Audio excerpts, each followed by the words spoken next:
Hay dos maneras en que la vida puede ser vivida, mis queridos hermanos: por fe o por miedo. La mayoría de la gente vive con miedo todo el tiempo. Espero de verdad que no sea tu caso porque crees en Dios, pero la realidad es que la mayoría de la gente vive con miedo todo el tiempo. Por eso nunca se atreven a nada, ¿no? La gente no se atreve porque tiene miedo. Tiene miedo a fracasar, tiene miedo pues a que no se logre nada, y entonces no te mueves, no tienes miedo, estás paralizado. Por eso la gente pues nunca logra nada, no solo se atreve a nada, sino que nunca logran nada, ¿no? Hermanos, lo que logra los grandes sueños es la fe. En uno de los sermones de la serie anterior aprendimos que uno de los valores que Moisés decidió seguir fue: vivo por fe, no por miedo. ¿Recuerdan? Moisés tomó 4 decisiones y la cuarta decisión que tomó fue esta. Él dijo: yo voy a vivir por fe, no por miedo. Y eso lo hizo un hombre grande, un hombre importante, un hombre de impacto a la vida de los demás, ¿no? El propósito de esta serie, mis queridos hermanos, es ayudarte a estirar tu fe. Porque no crecemos estando en comodidad, no. El crecimiento suele ser incómodo, pero el resultado del crecimiento es una bendición, es madurez para nuestras vidas, son oraciones contestadas y muchas otras cosas maravillosas a las que Dios quiere llevar a cada uno de sus hijos y a su pueblo.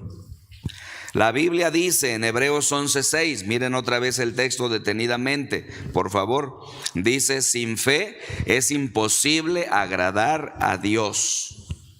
Hermanos, si queremos agradar a Dios, si queremos presentarnos y vivir delante de Él agradándole, debemos convertirnos en hombres y mujeres de fe. Así dice la palabra. Sin fe es imposible agradar a Dios. Luego explica, dice que es necesario que el que se acerca a Dios crea que Él existe y que recompensa a los que lo buscan. ¿Sabías que Dios quiere premiarte por buscarlo fervientemente? Si crees eso, la Biblia dice, ¿verdad?, que Dios te bendecirá. Ahora, mis hermanos, si la Biblia dice que la fe es la manera en que nos conectamos con Dios y que sin fe es imposible agradarle, entonces tenemos que preguntarnos, ¿qué cosa es la fe?, ¿no? Si la Biblia dice que la manera en la que nos conectamos con Dios es la fe y la manera en que le agradamos es la fe, pues yo creo que la pregunta lógica es esa, ¿no? ¿Y qué cosa es la fe? La fe, mis queridos hermanos, es como un diamante. Es multifacética. Una de las definiciones de la fe es la que puse ahí en tu guía, si la quieres escribir, por favor. La fe es ver desde el punto de vista de Dios, ¿no? Entonces eso es importante que nosotros lo sepamos, ¿no? Eso es la fe. ¿Qué cosa es la fe? Es ver las cosas desde el punto de vista ¿de quién? De Dios. La gente, mis queridos hermanos, confunde mucho lo que es la fe, ¿no? Tiene ideas equivocadas acerca de lo que es la fe. Así que déjame decirte rápidamente algunas cosas que la fe no es. ¿Sale? Por ejemplo, mis hermanos, la fe no es deseo, ¿no?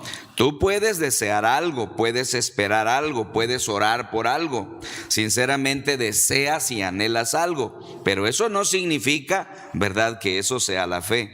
La fe no es un deseo. El deseo puede llevarte a la fe. Deseas tanto algo que eso podría generar fe dentro de tu corazón, pero el deseo no es la fe. Recuerdo, ¿no?, cuando era niño, mi deseo, ¿verdad?, era que cuando fuera un adolescente, ¿no?, yo pudiera comprar un auto. Ese fue un gran deseo. El deseo era enorme, ¿no?, deseo de un auto. Pero la fe y el deseo no es lo mismo, ¿no? No hay que confundir. Otra cosa que la fe no es, mis queridos hermanos, es que la fe no es fingir que algo es cierto. Fíjese, la fe no es fingir que algo es cierto, ¿no? Podría tener, ¿verdad?, un poco de mantequilla no sé, untado en una galleta y decir, ¿verdad? Creo que esto es chocolate. ¿Eso lo haría chocolate, hermanos? La fe no es fingir que algo es cierto, y muchas personas tienen una idea equivocada en cuanto a la fe. No, eso no es la fe, ¿no? La fe no es un sentimiento, mis queridos hermanos. Esto es muy importante. De hecho, mis hermanos, tienes que entender que los sentimientos se meten en el camino de la fe, porque sientes de cierta manera y entonces te quieres ir por ese camino, ¿no? Ya sea que tengas fe o no. Y los sentimientos, hermanos, pues muchas veces no son los en los que tendemos a depender, ¿no? En lugar de depender de nuestra fe. Otra cosa que la fe no es, hermanos, la fe no es negociar con Dios, ¿verdad? No es decirle a Dios, Dios, si tú haces esto, yo voy a hacer esto. Entramos en una especie de negociación, ¿no?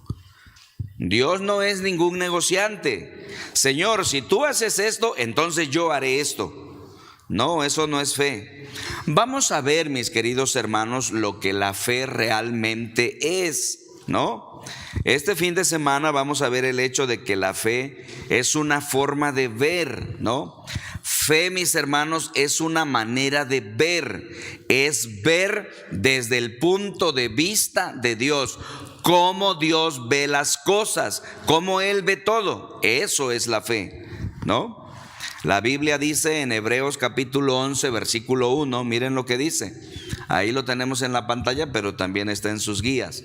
La fe, dice, es la confianza de que en verdad sucederá lo que esperamos.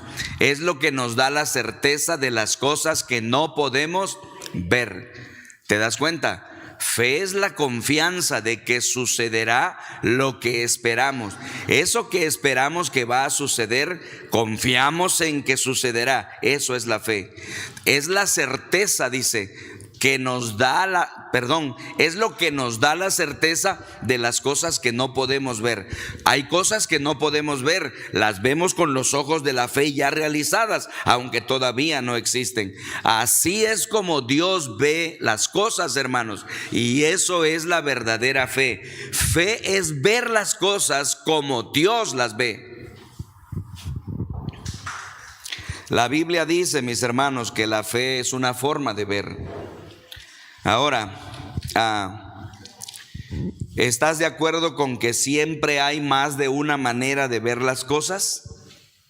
Por ejemplo, si estás casados, sabes que es verdad, ¿no? Y si tienes hijos, sabes que eso es verdad. Siempre hay más de una manera de ver las cosas, ¿sí o no? O sea, el esposo ve las cosas de una manera, pero ¿cómo las ve la esposa? De otra manera. Y los hijos lo ven de otra manera. El que está casado y tiene hijos ha aprendido esta verdad. Siempre hay una manera distinta de ver las cosas. No todos vemos las cosas de la misma manera, ¿no? Lo importante no es cómo lo ves ni cómo yo lo veo.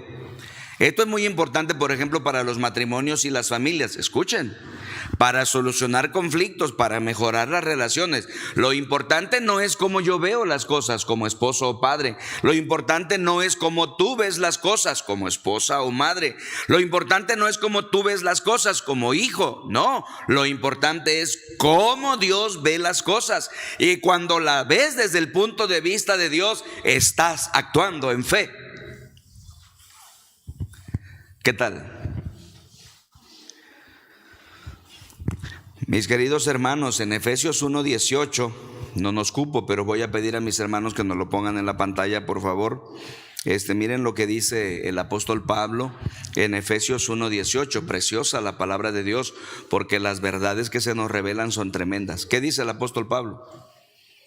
Pido también, dice, está orando pues por los hermanos, por la iglesia, que les sean iluminados los ojos del corazón, para que sepan a qué esperanza Él los ha llamado, cuál es la riqueza de su gloriosa herencia entre los santos. Pablo dice, nosotros somos ricos porque somos hijos de Dios, pero muchas veces hay barreras que no nos permiten verlo y no nos atrevemos a soñar y a pedirle a Dios de sus riquezas. Mis queridos hermanos, esto de los ojos de la fe, ¿no? Esto es lo que Dios quiere, que aprendamos a ver las cosas como Él las ve. Eso es fe, ¿no? Es ver las cosas desde el punto de vista de Dios, como Él las ve, no como nosotros las vemos. Así que, mis hermanos, quiero hacer un par de cosas hoy. Quiero que veamos lo que pasa cuando vemos con ojos de miedo. Eso sería el punto número 1. Y luego quiero que veamos lo que pasa cuando vemos con los ojos de la fe.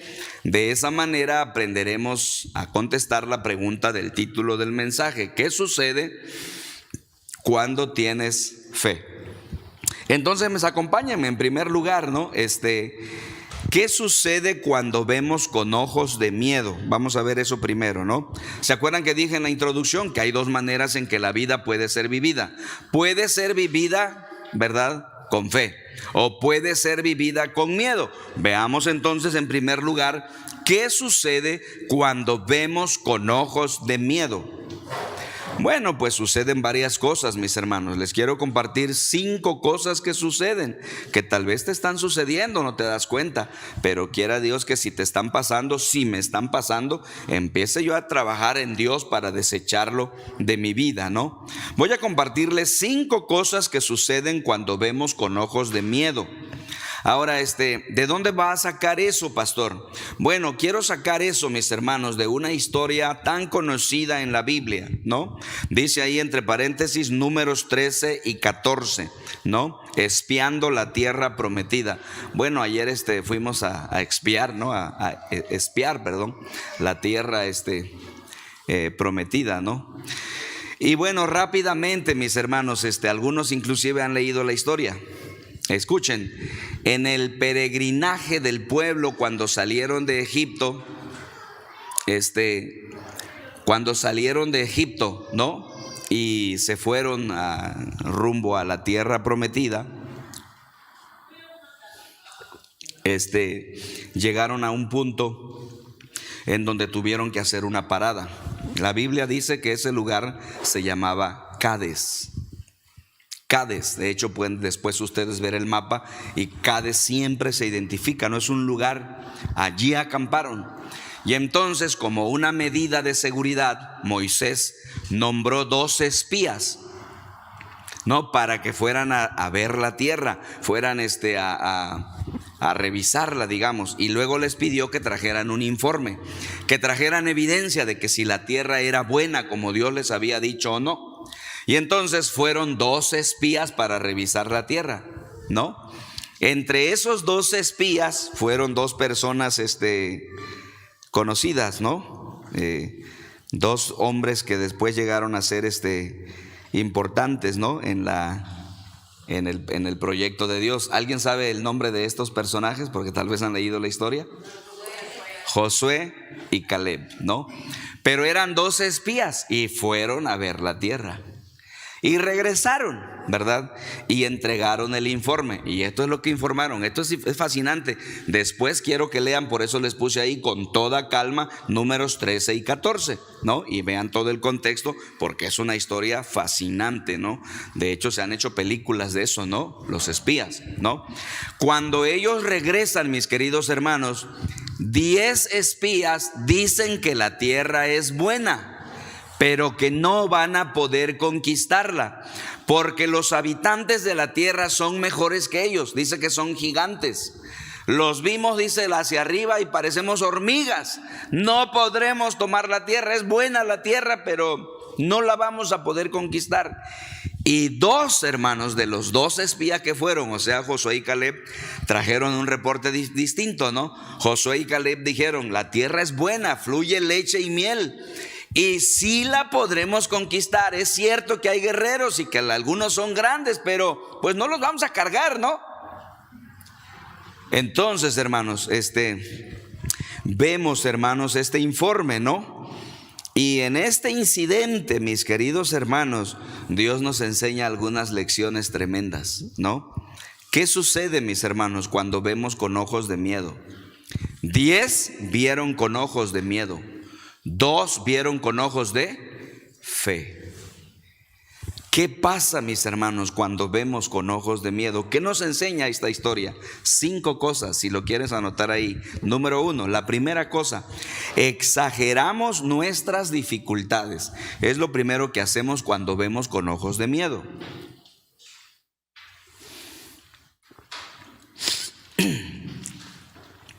Exageramos nuestras dificultades. En esta historia, hermanos, que vamos a analizar a partir de ahora, hay una cosa asombrosa. Dios los ha liberado de Egipto, ¿no es cierto? La nación más poderosa del mundo. Y sin embargo, ahora están preocupados por una tribu local. Acaban de derrotar al faraón, ¿recuerdan? El hombre más poderoso de la tierra. Y sin embargo, ahora están preocupados por alguien menor.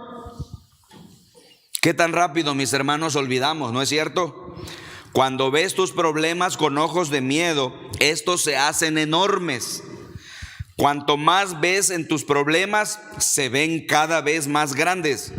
Alguien te critica y cuanto más piensas en la crítica que te han hecho, muy pronto crees que todo el mundo te está criticando. Crece en proporción.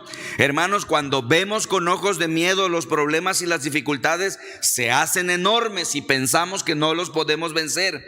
Vivir la vida con ojos de miedo hace que exageremos nuestras dificultades. ¿Te ha pasado?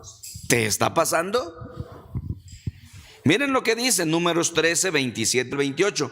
Vamos a leer algunos versículos de estos 2 capítulos que les he mencionado. Miren lo que dice. Es una tierra, dice, que rebosa de leche y miel. Es una figura, es decir, una tierra buena, de abundancia. Pero la gente, dice, que la habita, ¿qué dice?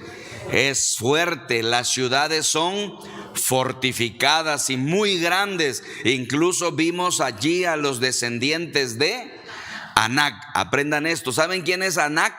Es el padre de los gigantes. Era una tribu que vivió en la antigüedad en donde todos medían más de 2 metros. No, pues estaban llenos de miedo, ¿no? En Números 13, 31 al 32, o sea, el mismo capítulo, pero más adelante dicen que otros espías dijeron: nos aplastarán. El informe de la mayoría de los espías fue negativo. Quiero señalar algo aquí, mis queridos hermanos. El informe de la mayoría casi siempre es negativo. Quien va a hacer algo en este mundo va a tener que ir en contra del informe de la mayoría, porque la mayoría de las personas van a estar viendo con ojos de miedo y no con ojos de fe. Y estos dijeron: vimos a estas personas y nos van a aplastar. Y el miedo, mis hermanos, exagera las dificultades. Solo 2 de los 2 espías tuvieron fe, Josué y Caleb. Hermanos, siempre hay más pesimistas, siempre hay más críticos, siempre hay más gente negativa. Así que aquí está el problema. Las actitudes negativas son contagiosas. Cuidado. Ahora bien, hay algo irónico en esta historia. Escuchen por favor, porque cuando lees toda la historia dices: no puede ser. Hay algo irónico en esta historia. Los negativos dijeron: este lugar está lleno de gigantes y no podremos contra ellos, y son demasiados poderosos y demasiado grandes para nosotros. Pero irónicamente, 38 años después, cuando la próxima generación, o sea, los hijos de ellos, ¿verdad?, entraron en la tierra prometida, ¿saben lo que dijeron los enemigos? Los enemigos dijeron: hemos vivido en pánico durante 40 años porque nos enteramos de las 10 plagas de Egipto. Nos enteramos de lo que Dios ha hecho contra el líder más poderoso del mundo, Faraón, y nos estábamos muriendo de miedo y estábamos listos para entregarnos y rendirnos. ¡Qué tontería!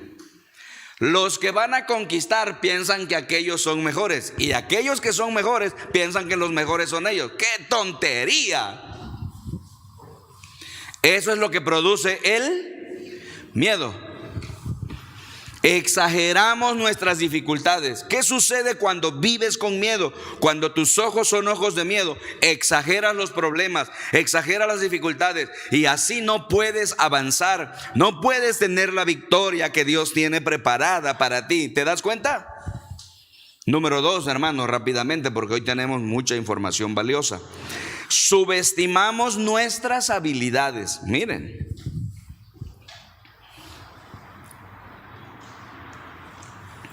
O sea, lo primero es que exageramos los problemas, pero miren lo segundo. Subestimamos nuestras habilidades. Miren lo que dice Números 13:33. ¿Qué dice? A nosotros nos parecía, dice, que éramos como langostas. Y a ellos, ¿qué dice? También así les parecíamos. Oiga, ¿y cómo supieron eso?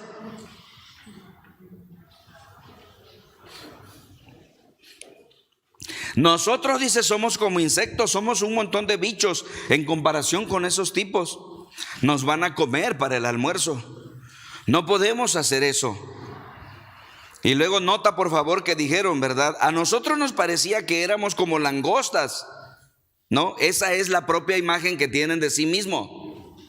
¿Se acuerdan que hablamos el año pasado acerca de nuestra identidad? ¿Quién eres? ¿Quiénes somos?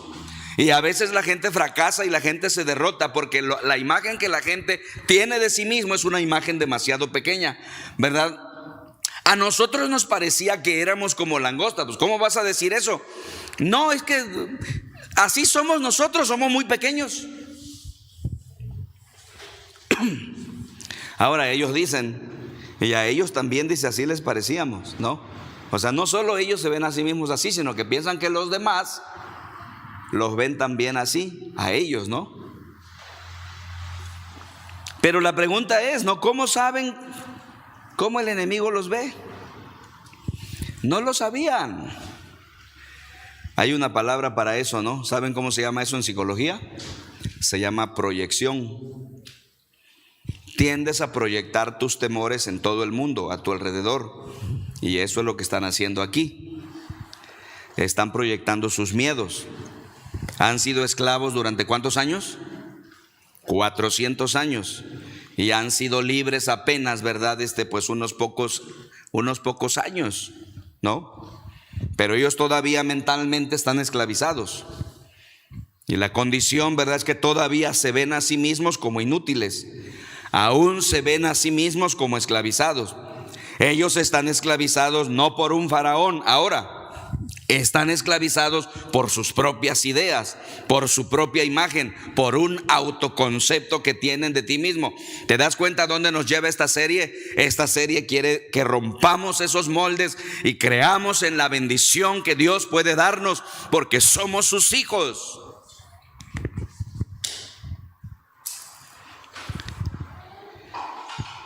Detengámonos aquí un momento, por favor, mis hermanos. ¿Verdad? Porque hace muchos años hubo personas que dijeron cosas sobre ti y sobre mí a tus espaldas. Y luego cosas que tú escuchaste, cosas que no eran ciertas, pero te las creíste. Esas personas ya ni siquiera están en tu vida. Algunas de esas personas hasta ya murieron, pero todavía sigues creyendo las mentiras que dijeron acerca de ti, ¿no? Todavía estás esclavizado a esa imagen que escuchaste que tus padres dijeron. Tenías a alguien, ¿no? Un padre, un socio, un amigo, un hermano, una hermana que dijeron, eres torpe. Y entonces crees que eres torpe. Nunca vas a hacer nada. Y tú crees que nunca vas a hacer nada, ¿no? No eres bueno para hablar.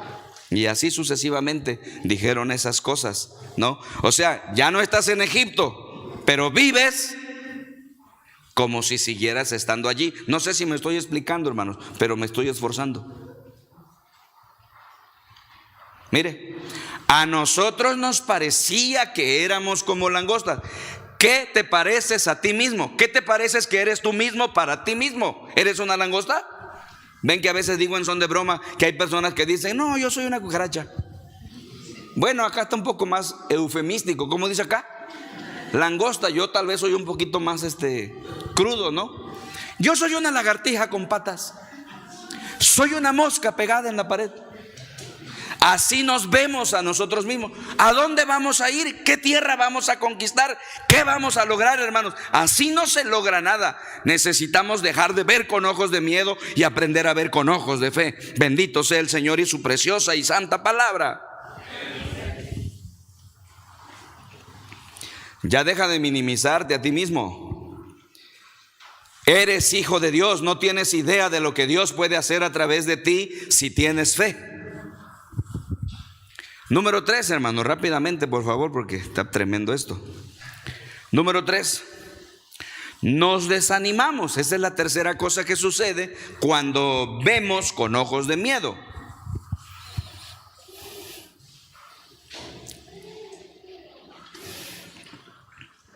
Así que primero exageramos las dificultades, ¿no? Los problemas.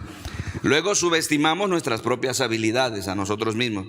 Y luego nos desanimamos. Miren lo que dice en Números 14:1. Preciosa la palabra de Dios. ¿Qué dice? Entonces toda la comunidad empezó a llorar a gritos y así continuó. Santo Dios. ¿Te puedes imaginar la escena, hermano? Querido, ¿te puedes imaginar la escena? Toda la noche chillando. Se tenían una gran lástima. Pobres de nosotros, ¿no? Y ahora están llorando y lamentándose porque no pueden llegar a la tierra prometida. Lo que los estaba manteniendo fuera era su miedo. No estaban viviendo por fe. Y cuando no estamos viviendo por fe, nos desanimamos. Escuche esto y póngalo en su corazón. Hermanos, el desánimo siempre es el fruto de personas que no tienen fe. Cada vez que alguien se desanima, perdió el enfoque, perdió la fe. Nosotros hemos vivido más de 30 años sirviendo a Dios y ha habido momentos en que el desánimo quiere llegar, pero sabemos la solución. La solución es que nuestra fe está anclada en el poderoso Señor Jesucristo. Aprende eso, porque si vas a permitir que el desánimo te gane, entonces ya perdiste la fe, ¿verdad? Pero los mexicanos hasta tenemos una canción lema, ¿no? Para este versículo de Números 14:1, ¿recuerdan? Pobre de mí, esta vida es mejor que se acabe, no es para mí, pobre de mí. Hasta ahí nada más.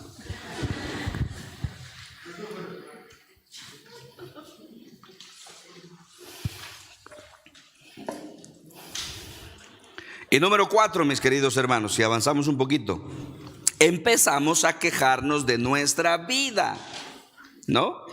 Empezamos a quejarnos de nuestra vida. Miren cómo vamos avanzando, cómo va degradando el miedo a las personas, ¿no? Todo lo que nos ocurre es malo, ¿no? Todo lo que hacemos nos sale mal, ¿no? Ojalá nos muriéramos. Miren lo que dice Números 14:2. ¿Qué dice? Todos los israelitas murmuraron contra Moisés y Aarón, ¿no? Ojalá hubiéramos muerto en la tierra de Egipto. Ojalá hubiéramos muerto en este desierto. O como decimos aquí en México, ojalá nos muriéramos, ¿no? Es la canción pues de Alex Lora, ¿no? ¿Se acuerdan? Mi madre me dice que todo está mal, mi padre me dice que todo está mal, yo no sé por qué. Qué terrible es vivir de esa manera, mis hermanos, pero así vivimos los mexicanos. Por eso es que la canción de Alex Lora pegó. Si no fuéramos así, tuviéramos mandado por un tubo la canción, pero decimos, ay, es cierto. Y número 5, finalmente, mis hermanos, si le das la vuelta a tu guía, eventualmente nos rendimos y culpamos a Dios.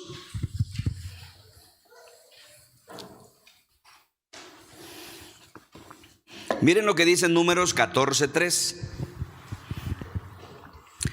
¿por qué nos trae el Señor a esta tierra para caer a espada?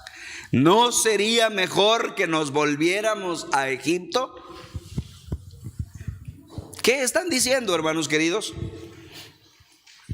Ahora van contra el Señor, ¿no? En el anterior fueron contra los líderes, Moisés y Aarón. ¿Y aquí contra quién van? Pues ya es el último que queda, ¿no? Es el Señor. Están culpando a Dios por no dejarlos ir a la tierra prometida. Pero sí, te fijas bien en el texto, Dios no los está deteniendo. Es el miedo el que los detiene. Y empiezan a añorar el pasado, ¿no? Ahora de repente están recordando los viejos tiempos de Egipto. Qué buenos tiempos, están diciendo. ¿Por qué nos trae el Señor a esta tierra para caer a espada? ¿No sería mejor que volviéramos a Egipto? ¿Qué tiempos aquellos cuando estábamos en Egipto? ¿No será mejor que regresemos? Oiga, ¿cuáles buenos tiempos, ¿Cuáles viejos buenos tiempos? 400 años de esclavitud. ¿Por qué alguien querría volver a Egipto? Pero eso es lo que pasa. Olvidamos cómo era el pasado y empezamos a añorarlo. Mucha gente, mis hermanos, prefiere quedarse atrapada en la esclavitud porque tienen miedo al cambio. Y viven esclavizados por una relación porque tienen miedo al cambio. Están esclavizados por el miedo. O están esclavizados por un hábito. O están esclavizados por una compulsión. O están esclavizados por un pensamiento.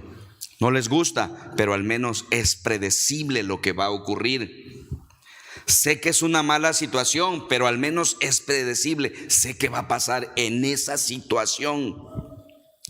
Sé que este hábito es contraproducente, pero me da miedo cambiar. Sé que esta relación me hace daño, que debería terminarla, pero siento mucho miedo de cambiar. Y me aguanto ahí. No hay verdadera libertad, hermanos, sin tomar riesgos. Dios te creó para ser una persona que se arriesga. Dios te creó para vivir por fe. Arriésgate, no para morir en el desierto. Ahora bien, quiero que veas antes de seguir cuáles son las cinco cosas que produce vivir o ver las cosas con ojos de miedo. Dime en cuál de estas estás batallando más. ¿Estás exagerando tus dificultades? ¿Estás subestimando tus propias habilidades? ¿Estás desanimado, desanimada? ¿Estás quejándote de la vida? Mi madre me dice, mi padre me dice que todo está mal y yo no sé por qué. O número 5, eventualmente te rindes y culpas a Dios. ¿En cuál estás? Bueno, mis hermanos, ahora déjame contrastar todo esto, ¿verdad?, con lo que la Biblia dice que ocurre cuando empezamos a vivir nuestra vida viendo con ojos de fe. Vean el punto número 2. ¿Qué sucede cuando vemos con ojos de fe? 5 cosas también preciosas, extraordinarias. Quiera Dios ayudarnos a quitarnos todas esas marañas, todas esas ideas equivocadas, confusas, y a llenarnos de la claridad, de la nitidez de su bendita palabra y transformarnos en personas mejores. Número 1, vean por favor la primera cosa que sucede cuando vemos con ojos de fe. Número 1, la fe hace más pequeños mis problemas. Wow.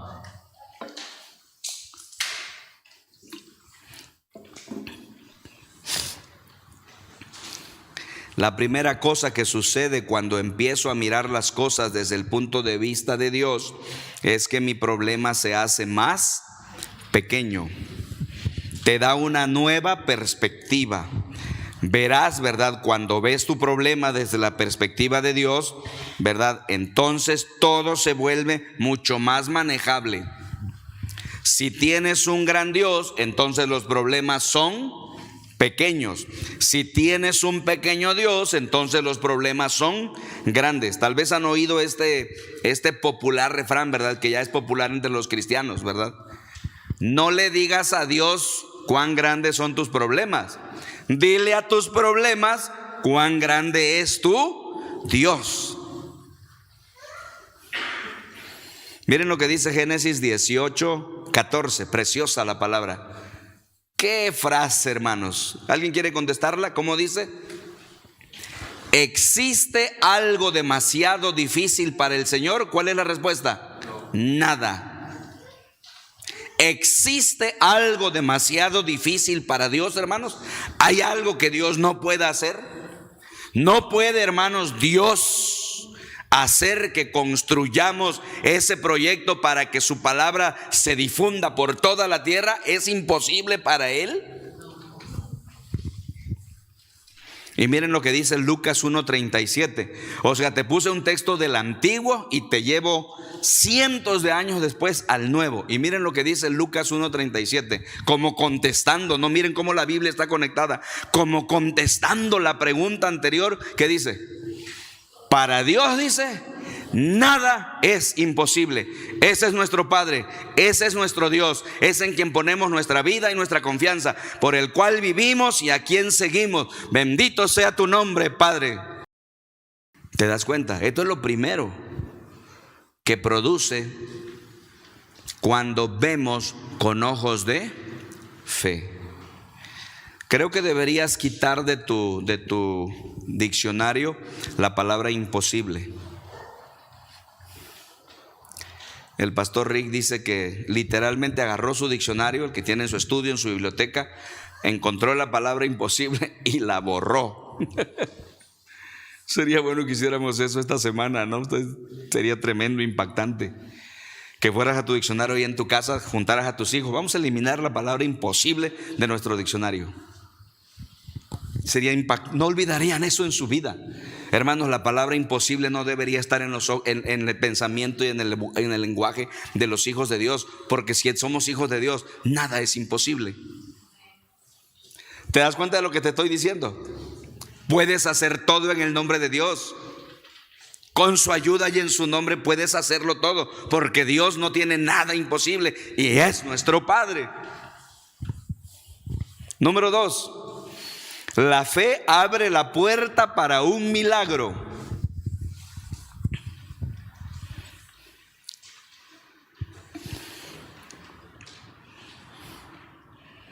Escuchen, hermanos queridos, porque esto es precioso que lo sepamos.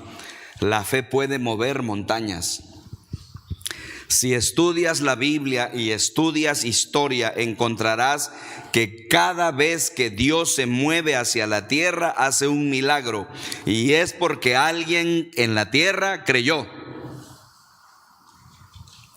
La fe, mis hermanos, abre la puerta a los milagros.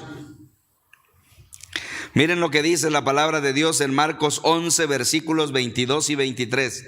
Preciosa la palabra. ¿Qué dice?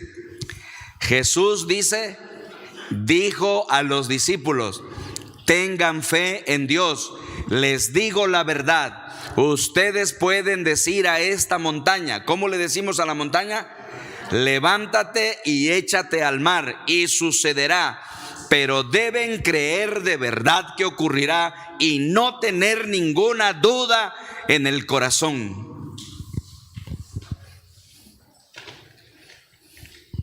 ¿De qué está hablando Jesús aquí, hermanos? ¿Decirle a una montaña que se lance al mar? Hermanos, Dios ha configurado el universo con una jerarquía de leyes. Y la ley de la fe es en realidad una ley superior a las leyes de la naturaleza. Voy a repetirlo. Somos inteligentes y reflexionamos. Paz, ¿cómo le vamos a decir a una montaña que se quite y se eche en el mar si hay leyes naturales que Dios ha establecido en el universo que no pueden ser violadas? Yo te contesto, es cierto. Dios estableció el universo a través de leyes y Dios mismo respeta las leyes. Pero también las leyes existen en jerarquías y hay algunas leyes que son superiores a otras. ¿Y sabes cuál ley es superior a las leyes naturales? Es la ley de la fe. La ley de la fe es en realidad una ley superior a las leyes de la naturaleza. Es donde entran los milagros, es en donde entra lo sobrenatural. Porque cuando se utiliza la fe, la ley de la fe va a la práctica, y Dios ha establecido el hecho de que la ley de la fe puede hacer más que las leyes de la física. Si en realidad tuvieras fe verdadera, dirías a ese monte: échate a la mar, y se haría. Dios aún hace milagros hoy, hermanos, ¿sí o no? Por supuesto que los hace. Él rompe las leyes de la naturaleza porque Él es el infinito Dios y ejecuta milagros en respuesta a la fe de alguno de nosotros.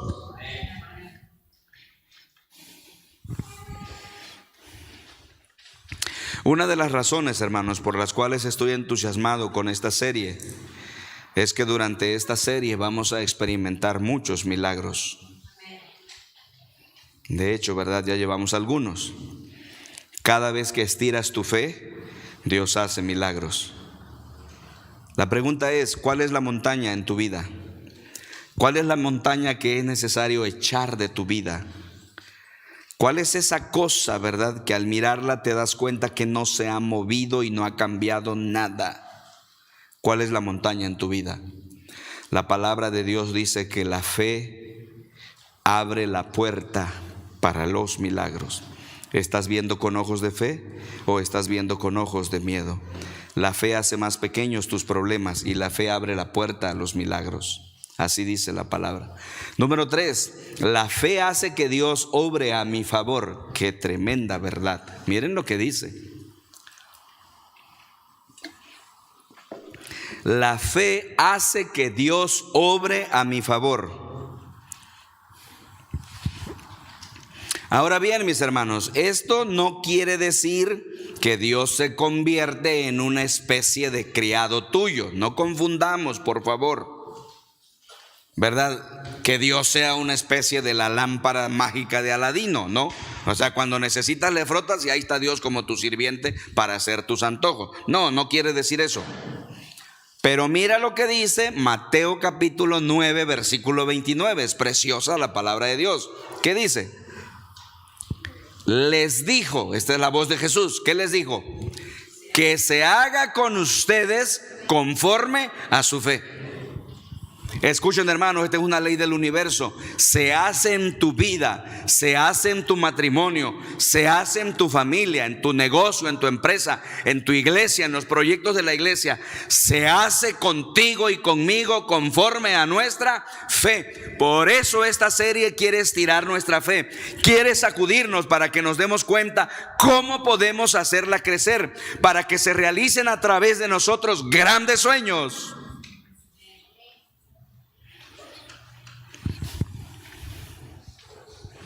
Vea el texto detenidamente. Que se haga con ustedes, dijo Jesús, conforme a su fe. Escuche bien. Dios dice: puedes elegir cuánto bendigo tu vida. Tú puedes elegir cuánto bendeciré tu vida. ¿Se hará contigo? Conforme a tu fe. Wow.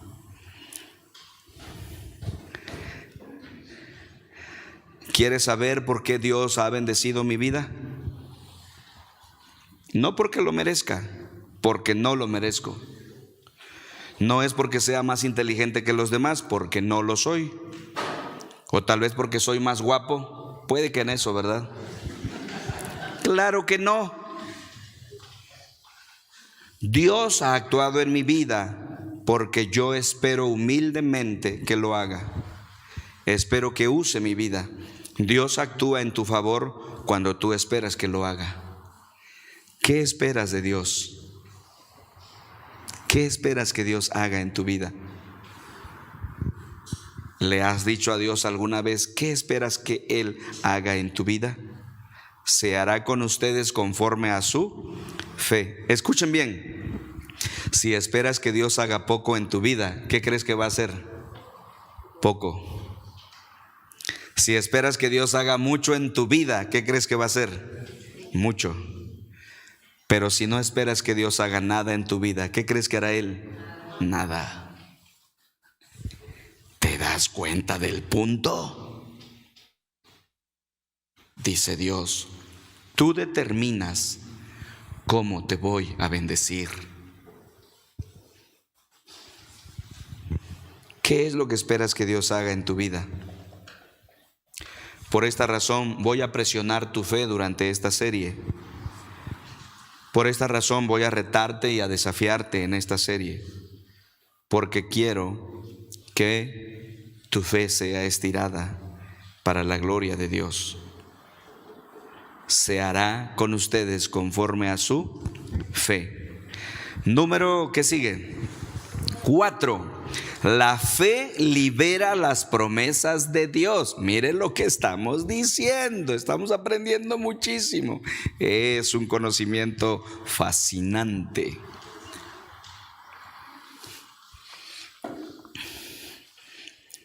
Escúcheme bien lo que voy a decir. Las promesas de Dios ahí están. Como en un cofre, ¿no? Imagina que esto es un cofre. Las promesas de Dios ahí están disponibles. Las promesas de Dios siempre están disponibles para nosotros. Nada más que las promesas de Dios ahí pueden seguir estando. ¿Qué las libera para que sean nuestras? La fe.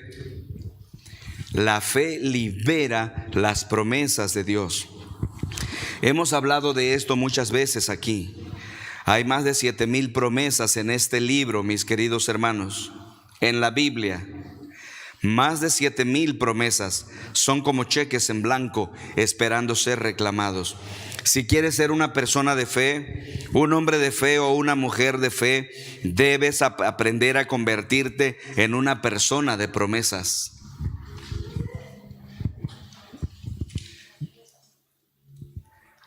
¿Saben por qué las bendiciones de Dios son escasas? Ni siquiera conocemos las promesas. No somos mujeres y hombres de promesas.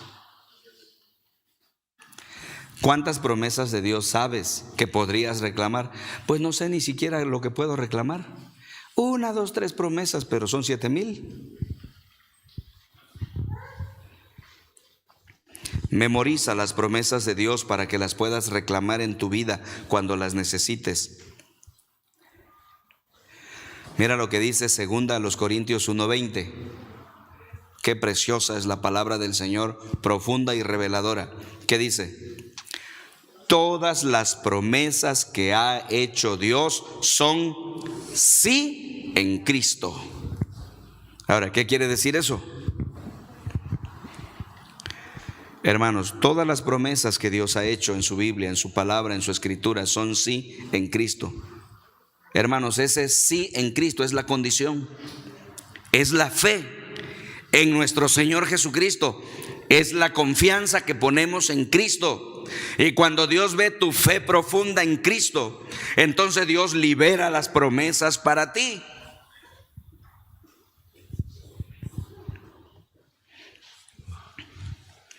La promesa de la Biblia, mis hermanos, o las promesas de la Biblia, solo se aplican, a quienes conocen al autor, para quienes conocen a Jesús.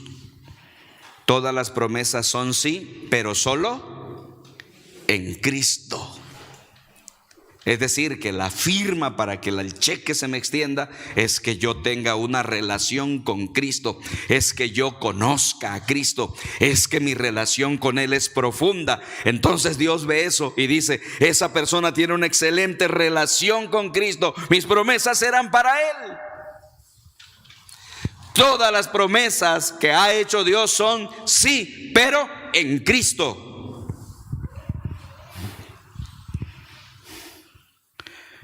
Es la fe, mis hermanos, en Cristo, es la fe en Dios, es nuestra relación profunda lo que libera las promesas. Y finalmente, mis hermanos, número 5, la fe hace que los sueños dados por Dios se hagan realidad. ¡Guau! ¡Qué cosa tremenda! Ahora, escuche bien, mi querido hermano y mi querido amigo, porque esto es importante. Vamos a pasar una semana, en alguna de estas semanas de la serie, ¿verdad? Una sesión completa en la campaña sobre atreverse a soñar. porque no pasa nada hasta que alguien comienza a soñar. Quiero retarte a soñar con tus relaciones o en tus relaciones. Quiero retarte a soñar en tu matrimonio. Quiero retarte a soñar en tu familia o con tu familia. Quiero retarte a soñar en tu carrera. Vamos a soñar juntos el futuro de esta iglesia. Es mejor dicho, lo estamos soñando. Vamos a pasar soñando por un periodo de tiempo, mis queridos hermanos. La Biblia está llena de gente a la que Dios le había dado sueños. Abraham soñaba con ser el padre de una gran nación, ¿recuerdan? Moisés soñaba con liberar al pueblo y llevarlo a la tierra prometida. ¿Recuerdan ese gran sueño? José soñaba con salvar a la nación y a su propia familia. Daniel y Pablo y David, una y otra vez en toda la escritura, hay todo tipo de personas que eran soñadores, inspiradores. No tenían ni siquiera un versículo que tenemos hoy. Pero miren lo que dice la palabra de Dios ahora para nosotros en Efesios 3:20. Ellos no tenían este versículo. Miren lo que dice. Toda la gloria, dice, sea para Dios. Y me encanta este texto, es mi texto. Quien puede, ¿qué?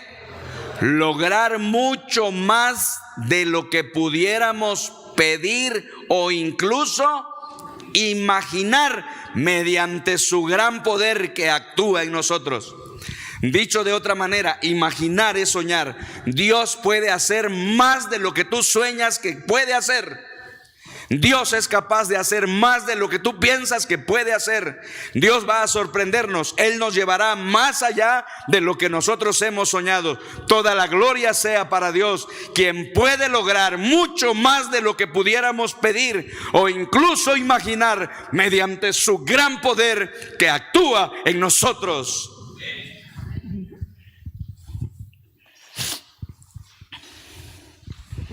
Así que mis queridos hermanos, si alguna vez hubo un versículo de cheque en blanco en la Biblia, es este. Este es mi cheque. Yo le digo a Dios, tú puedes hacer más de lo que yo sueño y de lo que yo imagino. Tú puedes lograr más. Padre, le digo, Padre, sorpréndeme. Dios es capaz de hacer mucho más de lo que incluso podemos haber soñado. No sé tú, pero yo soy un soñador. Puedo pensar en algunos sueños bastante grandes. Lo he hecho en mi vida. Dios dice, Armando, piensa en la cosa más grande que has soñado, la más grande que crees que puedo hacer en tu vida. Y adivina qué, yo puedo superar eso. Nosotros limitamos a Dios en nuestra incredulidad o por nuestra incredulidad. Pero mis hermanos, aquí está el desafío de nuestro Dios. Vamos a empezar a construir el auditorio Vida Plena Jalapa. Y hemos venido predicando todas estas últimas semanas para que hagamos cuentas. Quiero desafiarte a que hagas tus cuentas y pienses cuánto vas a dar. Ya no pude decir a los muchachos que me tuvieran lista la diapo, pero estaba pensando, soñando, ¿verdad? Como sueño guajiro, ¿no? Porque ya le dije que yo sueño, ¿no? Y entonces pensé, si 300 personas nos comprometiéramos a dar 100,000 pesos en 5 años, podemos juntar 30 millones de pesos. Quería que los muchachos pusieran eso en la pantalla, las multiplicaciones, para que lo pudiéramos ver. Con 30 millones de pesos podemos construir 3 edificios. El edificio central, el edificio educativo, que después será una escuela para servir a la comunidad, y el edificio operativo.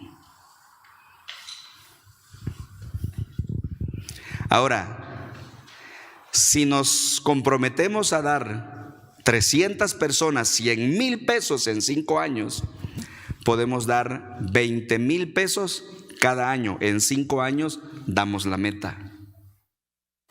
Así que este año pudiera yo dar de golpe, extrayendo de mis ahorros, aparte de mis ofrendas y diezmos que doy, puedo decir: Señor, aquí están los primeros 20,000 pesos. Pero un hermano me dijo cuando hablaba de eso allá en la tierra prometida: Paz, pero si podemos dar los 100,000 de una vez, ¿por qué no los damos? No, hay que darlos y hay que dar más si se puede. Hermanos, este es el desafío que pongo frente a ustedes, y qué lástima que sea puente, porque quisiera que todos lo escucharan. ¿Cuánto vamos a dar? Creo que el próximo domingo, si Dios lo permite, vamos a repartir la boleta de promesas que hemos venido diciendo poco a poco. Y ahí vamos a escribir la promesa que vamos a dar. Haz tus cuentas. Reúnete con tu esposa, con tus hijos. ¿Cuánto vamos a dar? Atrévete en fe. Si ves con ojos de miedo, no darás nada, pero si ves con ojos de fe, darás mucho para la gloria de Dios. Y Dios lo multiplicará.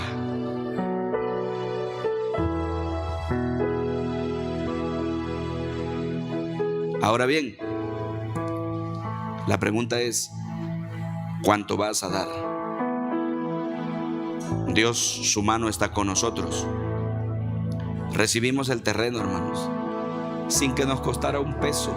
Después de mucho tiempo de oración, fue una donación. Y ahora ya estamos trabajando en él. Necesitamos tener todas las promesas para saber con cuánto dinero contamos para el arranque. Es probable que, si Dios lo permite, el próximo mes de diciembre, el culto del 24, en donde siempre estamos rentando un salón, ya no sea necesario rentarlo. Podamos adorar juntos a Dios en la tierra prometida, en el auditorio Vida Plena Jalapa.